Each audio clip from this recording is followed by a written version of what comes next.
Tell us about the experiences you had that helped shape you in writing this book. Sure. So one of the hardest experiences of my whole career happened when I hired this guy, we'll call him Bob. And I liked Bob a lot. He was charming, he was funny. For example, we were doing one of those management offsites and playing one of those ridiculous, time-consuming games that you play to get to know each other. And everybody hates those things, and yet nobody dares say it. And Bob said, I've got a great idea. It'll be really fast. Let's just go around the table and tell each other what candy our parents used when potty training us. Weird, but fast. Even weirder, we all remembered Hershey Kisses right here. And then for the next 10 months, every time there was a tense moment in a meeting, Bob would whip out just the right piece of candy for the right person at the right moment. So I found this funny. Bob was funny.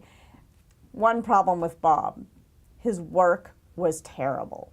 I learned later the problem was that he was smoking pot in the bathroom, right? So maybe that explains all the candy. But anyway, I didn't know that at the time. And because I liked Bob so much, I didn't want to hurt his feelings. So when he turned in work that wasn't nearly good enough, I would give him this kind of fake buck-up praise like, Bob, you're so smart, you're so awesome, this is a good start, but maybe you can make it a little better.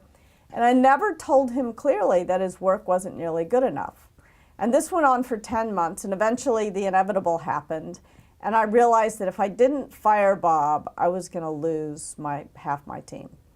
And when I sat down to have the conversation with Bob that I should have had 10 months ago, when I finished, he kind of pushed the chair back, and he looked at me right in the eye, and he said, "Why didn't you tell me?"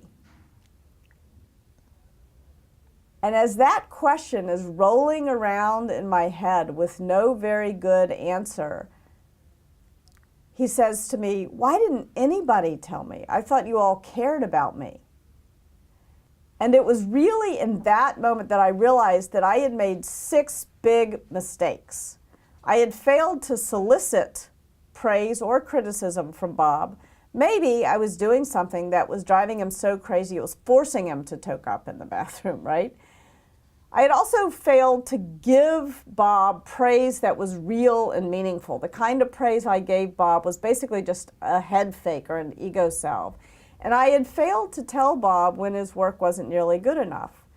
And probably worst of all, I had failed to create a climate in which everybody would tell Bob what was really good and when he was going off the rails.